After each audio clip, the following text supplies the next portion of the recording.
Bismillahirrahmanirrahim. Assalamualaikum warahmatullahi wabarakatuh. Perkenalkan saya Harun Al-Rasyid, PSMI PhD.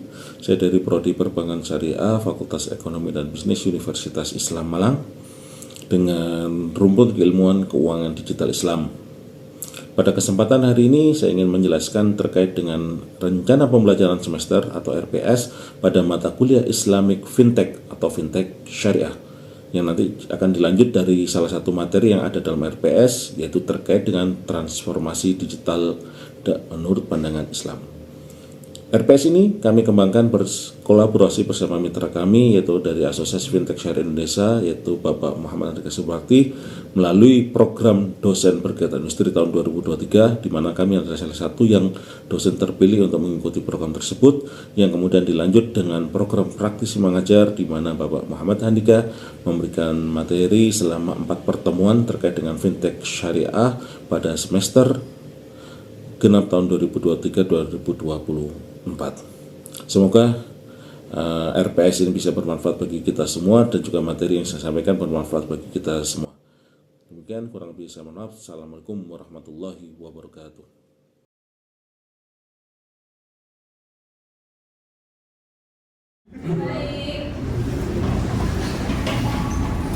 Ya, bismillah, assalamualaikum warahmatullahi wabarakatuh. Waalaikumsalam warahmatullahi wabarakatuh. Ya, alhamdulillah pada siang hari ini kita akan bertemu lagi dalam mata kuliah Islamic Fintech atau dalam bahasa Indonesia Fintech Syariah. Ini menjadi salah satu mata kuliah wajib yang ada di semester 6. Ya, di sini ada kodenya dan juga bobotnya 3 SKS, dan ada mata kuliah prasyaratnya di situ sebetulnya adalah yang terkait dengan lembaga keuangan syariah atau yang Islamic Finance Institution. Oke, dari mata kuliah ini nanti diharapkan satu, mahasiswa mampu mengamati perkembangan teknologi dalam bidang ekonomi dan keuangan. Kita semuanya tahu kan sekarang banyak yang aneh-aneh. Ya, ada digital payment, ada apalagi kripto, ada aset digital, kemudian ada yang pinjol dan lain sebagainya. Maka biar kita ada gambaran yang benar terkait dengan teknologi yang berkaitan dengan keuangan, maka ini salah satu tujuan dari mata kuliah ini. Berikutnya, mahasiswa mampu menganalisa produk-produk teknologi finansial. Contoh misalkan Anda kalau ditanya tahunnya pasti lebih tahu pinjol daripada fintech. Ya, itu pasti. Setelah dikasih penjelasan panjang, ujung-ujungnya iyalah pinjol. Padahal itu sebetulnya pinjol hanya bagian kecil dari yang namanya fintech. Yang ketiga, mahasiswa mampu menganalisa dan merumuskan parameter syariah dari produk keuangan digital. Ini penting bagi kita sekarang. Banyak yang saudara-saudara kita, tetangga-tetangga kita, teman-teman kita, kalau tahu-tahu sesuatu yang baru kadang agak alergi. Ya, kalau dulu dalam masalah ibadah sering nyebut dikit-dikit apa? Kalau di keuangan dikit-dikit riba.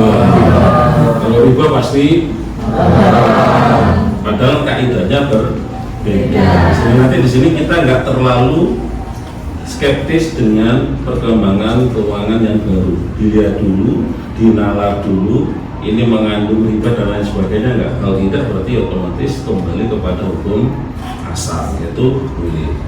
Kemudian keempat, mahasiswa mampu merumuskan dan menganalisa model bisnis fintech. Ini terus berkembang karena perkembangan teknologi juga ada.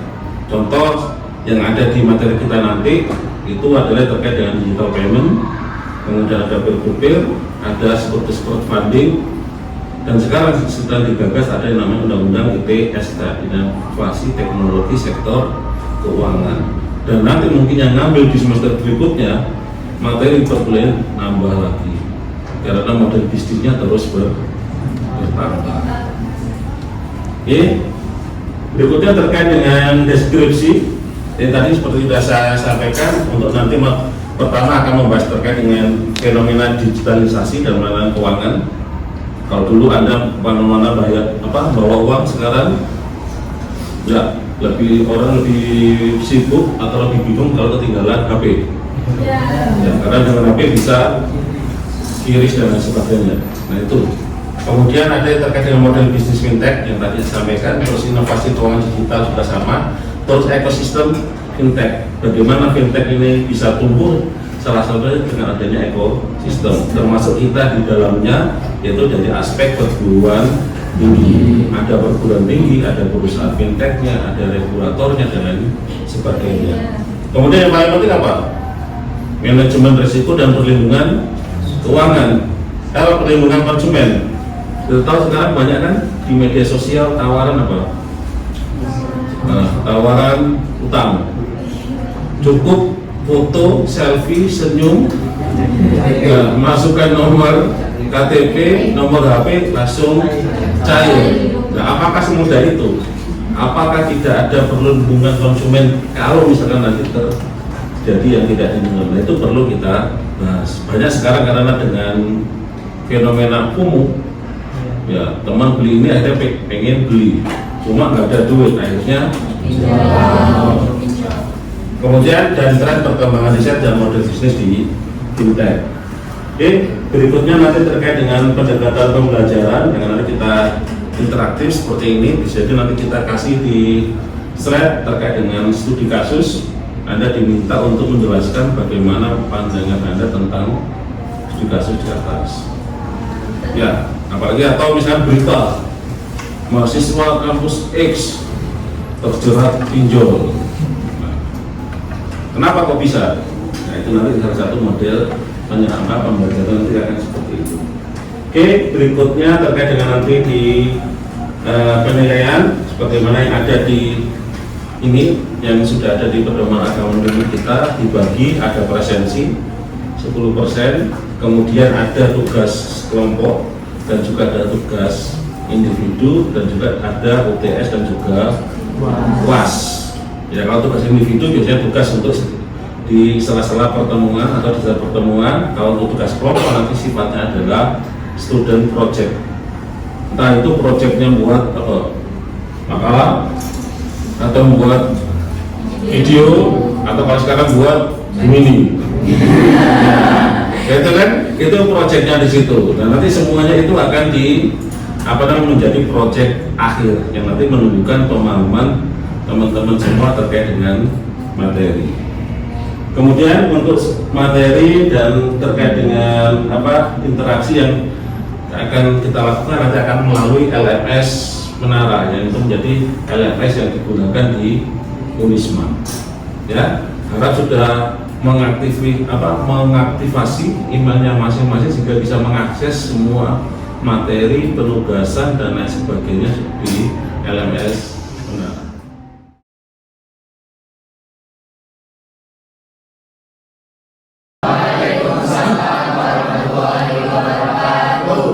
Ya, kita hari ini akan masuk ke materi yang kedua, yaitu transformasi digital dalam perspektif Islam. Ya, dari mata kuliah ini diharapkan nanti teman-teman bisa menjelaskan bagaimana pandangan Islam terkait dengan perkembangan teknologi dan inovasi. Kita tahu bahwa teknologi dan inovasi itu atau teknologi itu bukan sesuatu hal yang menjadi objek hukum. Ya, hukumnya yang mengikuti dari pekerjaan dari mukallafnya. Jadi teknologi nggak punya hukum, nggak bisa dikatakan teknologi ini haram, halal, boleh, makruh ataupun sudah, nggak bisa. Tapi dari pelakunya atau dari mukallafnya dia menentukan teknologi ini hukumnya apa.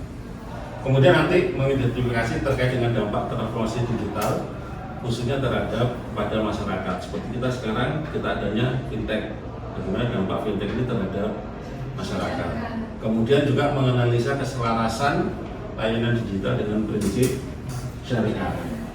Ya, kita pindah ke yang pertama, bagaimana pandangan Islam terhadap teknologi.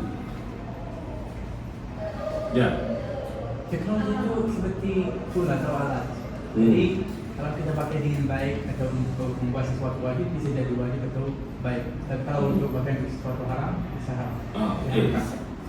Ya. Saya setuju dengan Oman. Oke, sebagaimana kalau kita lihat di sini kan kita lihat secara dalilnya memang tidak ada dalil tentang teknologi. Anda nyari di ayat Al-Quran, di hadis akan ketemu. Ya, kata kunci teknologi akan ketemu, tapi ada dalil secara nggak langsung mengarahkan kita untuk bisa memanfaatkan apapun yang bisa dimanfaatkan untuk kemaslahatan kita. Contoh pertama ada ayat Al-Quran di Al-Baqarah ayat 30 terkait dengan bahwasanya Allah telah menjadikan manusia sebagai khalifah dan bisa memanfaatkan semua yang ada di bumi untuk mendukung misi khalifahnya. Yang kedua ada yang terkait dengan di surah Anbiya ayat 80 terkait dengan nikmat yang diberikan oleh Allah kepada Nabi Daud dengan kemampuan melunakkan besi. Karena punya kemampuan itu maka Nabi Daud bisa membuat baju besi yang tidak bisa dikalahkan oleh musuh-musuhnya saat itu. Yang ketiga ada hadis di situ yang menunjukkan bahwasanya urusan duniawi yang ada maslahatnya untuk urusan duniawi itu Rasulullah tidak mengatur sama sekali terkait dengan aturannya itu. Dulu ada sahabat yang datang kepada Rasul, ya Rasul, gimana cara bercocok tanam yang Islami, cara bertani yang Islami gimana? Ya untuk Rasulullah nggak ngasih tahu waktu itu. Seandainya Rasulullah ngasih jawaban, oh bercocok tanam yang Islami itu harus pakai unta. Orang di Indonesia bingung. Di Indonesia nggak ada unta, membaca sawahnya pakai apa? Sapi. Nah zaman dulu apa Rasulullah jawabannya? Antum a'lamu bisu'un duniaku. Kalian lebih tahu urusan dunia kalian, sehingga disesuaikan. Kalau sekarang pertaniannya pakai teknologi, pakai mesin, ya sudah pakai mesin. Nanti sudah mau pakai robot, berarti sudah pakai robot. Ya. Sebagai contoh di sini dampak dari keberadaan fintech, ya. Gimana dengan adanya fintech? Kalau dulu kita kalau mau transfer ke bank ada biaya admin. Sekarang banyak aplikasi-aplikasi yang menawarkan bebas biaya admin. Ada yang berlomba-lomba, ada yang ngasih kuota 5, 10, 20, 100. Ini efisiensi dan peningkatan layanan. Kemudian dampak berikutnya ada penilaian risiko yang inovatif. Kalau dulu kalau kita mengajukan pembiayaan ke bank prosesnya lama. Sekarang cukup selfie, NIK, nomor HP, langsung keluar. Anda layak mendapat pembiayaan sekian. Ya. Atau yang ketiga, demokratisasi keuangan, menciptakan landscape kredit yang baru. Bahasa mudanya banyak pembayaran yang tertunda. Dulu Shopee, ada Shopee Pay. Tahu banyak konsumen yang punya barang di keranjang, ada Shopee Pay Later. Nah, takut Pay Later karena cuma bisa dibayar sampai bulan depan, dan kadang-kala orang itu bukan pengen bayar barang, tapi kadang juga pengen pinjam uang. Akhirnya muncul pinjam. Sekarang kan banyak kan jenis-jenis kredit. Dulu kalau ngajukan kredit datang ke bank. Sekarang duduk manis, buka HP, langsung barang terbeli. Nah ini dampak yang ditimbulkan oleh adanya teknologi. Nah bagaimana prinsip ataupun panduan maqasid syariah menyikapi adanya teknologi? Kalau sebenarnya teknologi itu bisa membuat hidup kita lebih bagus, atau menjaga harta kita jadi lebih bagus. Seperti kalau zakat kita bisa blockchain untuk menghasilkan semua uang zakat yang kita bayar di samping buat orang yang perlu. Jadi bisa menjaga harta jadi sesuai pasarnya. Oke, misalnya saya tanya, jual beli online hukumnya apa? Kok bisa boleh? Selagi tidak berlaku prinsip syariah.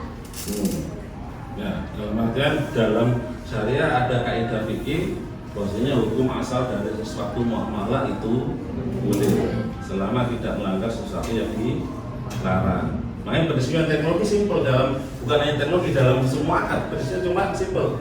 Ada transparansi, ada kepercayaan, kemudian ada keadilan dan ada distribusi. Sekarang dulu orang jual beli transaksi harus ketemu. Nah sekarang Anda kenal yang jualan di Shopee itu? Enggak. Tahu rumahnya? Enggak. Tahu fotonya? Enggak. Tapi pasti beli. Kok bisa? Ada kepercayaan. Ya, rating. oke. Ada rating dan sebagainya. Itu pun pergeserannya kan lama. Dulu awal-awal kalau Anda nanya angkatan orang tua Anda atau kakek neneknya pasti nggak akan percaya dengan namanya Shopee. Aku ketipu, disuruh transfer, takut uangnya nggak nyampe, nggak dibayar. Tapi karena Anda sudah terbiasa dengan teknologi, maka sudah percaya, sudah terbiasa dengan transaksi seperti itu. Nah, Islam dalam masalah muamalah aturannya tidak sedetail dalam ibadah. Yang penting ada prinsip umumnya apa situ. Ada unsur keadilannya tercapai. Yang penting barangnya jelas. Pelaku penjual dan pembelinya ada. Harganya juga diketahui, nominalnya berapa, dan cara serah terima atau pengirimannya diketahui. Ya sudah selesai. Mau jual belinya ketemu, mau jual belinya online, atau pesennya online tapi bayarnya COD. Ada kan kalau orang yang masih setengah-setengah hijrah, pengen pakai teknologi tapi bayarnya pengen COD. Nah itu dalam arti seperti itu di dalam muamalah tidak ada batasannya. Yang selama tidak mengandung riba, gharar, maisir, tadlis dan merugikan orang lain, maka hukum muamalahnya itu boleh. Oke, berikutnya. Nah, kenapa? Karena fikih muamalah itu sifatnya dinamis, bukan statis. Artinya apa dinamis? Berubah-ubah. Ya, yang statis apa? Ibadah. Sholatnya Rasul sama sholatnya kita sama nggak? Sama. Zuhurnya 4 rakaat, kita juga 4 rakaat. Awalnya takbiratul ihram, kita juga takbiratul ihram. Nggak ada kan yang punya ini iseng, dimulai dari salam dulu, terakhir di pakai takbiratul ihram enggak. Itu kalau ibadah. Dari zaman dulu sampai sekarang sama. Zaman dulu hajinya di Mekah ke Ka'bah, kita sekarang juga hajinya tetap ke Ka'bah. Meskipun ada Menara Eiffel, World Travel dan lain sebagainya, nggak ada orang yang ke sana. Tapi muamalah beda. Dulu ketemu langsung, dulu transaksinya langsung, kemudian berkembang transaksinya bisa secara tertulis. Ya. Anda mungkin belum ngalami ya transaksi itu pakai email, atau sebelum ada email faksimil. Ya, kalau lihat alamat kampus kan ada telepon faksimil. Mungkin saya yakin Anda belum tahu faksimil itu bentuknya seperti apa.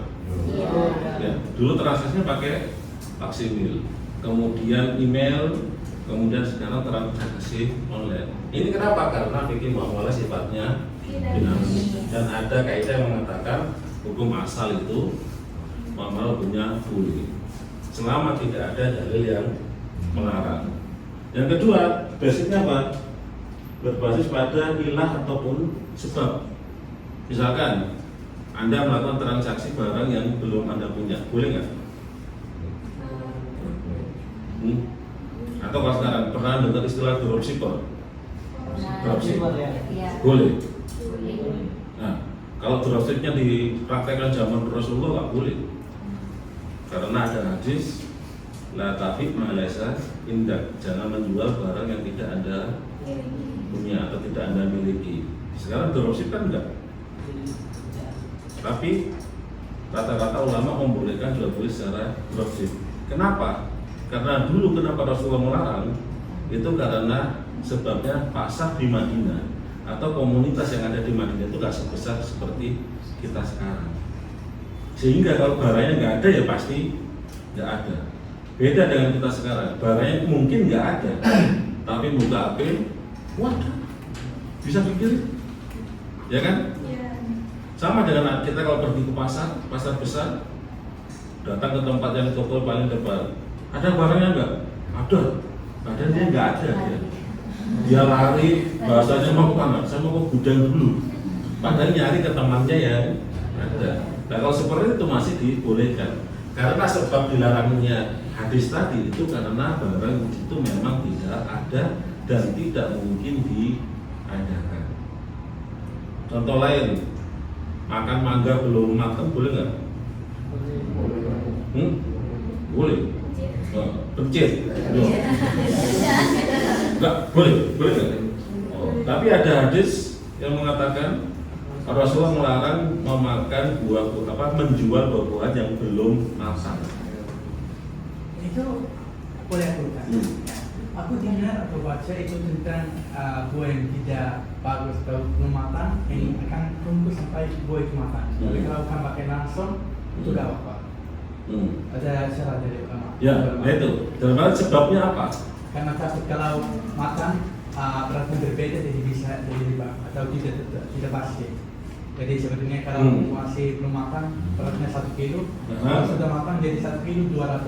Itu kalau dari segi ininya. Ya, tapi kalau saya temukan dari yang penjelasan dari yang sebelumnya itu di penjelasan Imam Syafi'i yang paling logis. Alasannya kenapa? Karena faktor kesehatan. Orang kalau makan buah sebelum matang sakit perut. Iya. Kalau di Arab karena sakit perut maka haram. Kalau di Indonesia malah yang dicari yang belum matang. Buat apa? Buat rujak. Nah, ya kan di situ. Ya berarti di situ karena sebabnya. Jadi bisa jadi hukum itu dalam artian bisa berubah.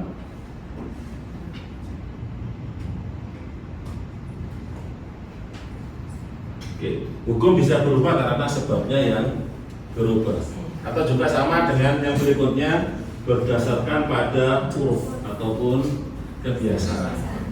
Nah, sekarang jual beli online dulu aneh, tapi sekarang semua sudah menerima, ya oke. Ya, terbayang Anda 5 tahun yang lalu datang ke restoran, kemudian udah saya mau bayar pakai kris. Kira-kira sama penjualnya gimana? Apa itu? Ini orang mana? Jangan-jangan orang alien. Orang dari dunia lain datang. Kalau sekarang biasa, pakai kris bisa. Kalau dulu yang namanya bayar uang ya harus ada wujudnya, ya kan? Mau warna merah, biru dan sebagainya. Tapi sekarang karena kita sudah kebiasaan seperti itu, maka cukup dengan kris saja sudah dianggap memenuhi. Oke, berikutnya, ini dengan perkembangan teknologi dari Yayasan Namungi telah merumuskan beberapa fatwa. Ada fatwa tentang uang elektronik, ada securities crowdfunding, ada terkait dengan peer-to-peer lending.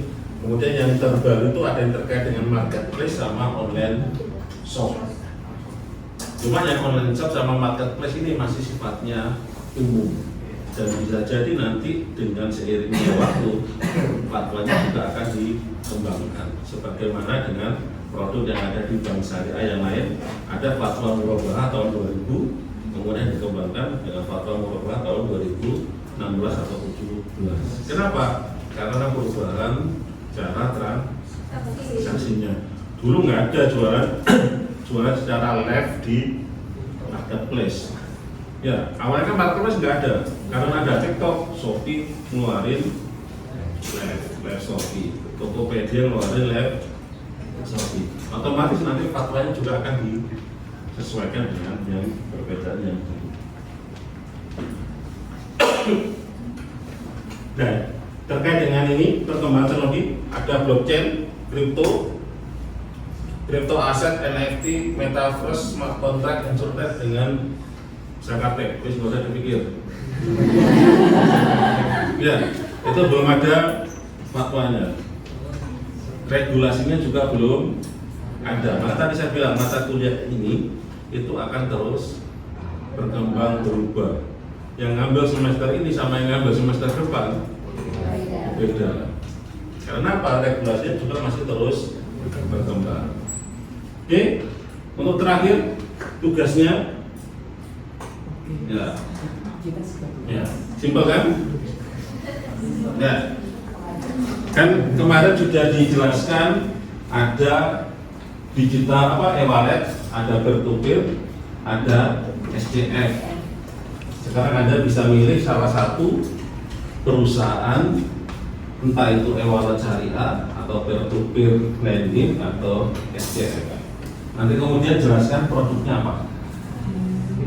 Ya. Setelah produknya apa hubungan sesuai nggak produk itu dengan maqasid syariah? Contoh dengan adanya pay letter itu baik nggak untuk masyarakat atau untuk individu? Baik. Ya. Itu nanti ada jawab di situ. Tergantung apa? Ya kan?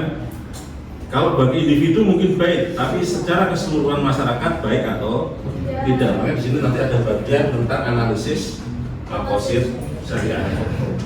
Kemudian mengandung unsur yang dilarang nggak? Nah, caranya gimana? Riba, ada riba di pay letter. Oh ada, oh ya berarti dilarang. Oh riba nggak ada, oke. Ada borot nggak? Nggak ada.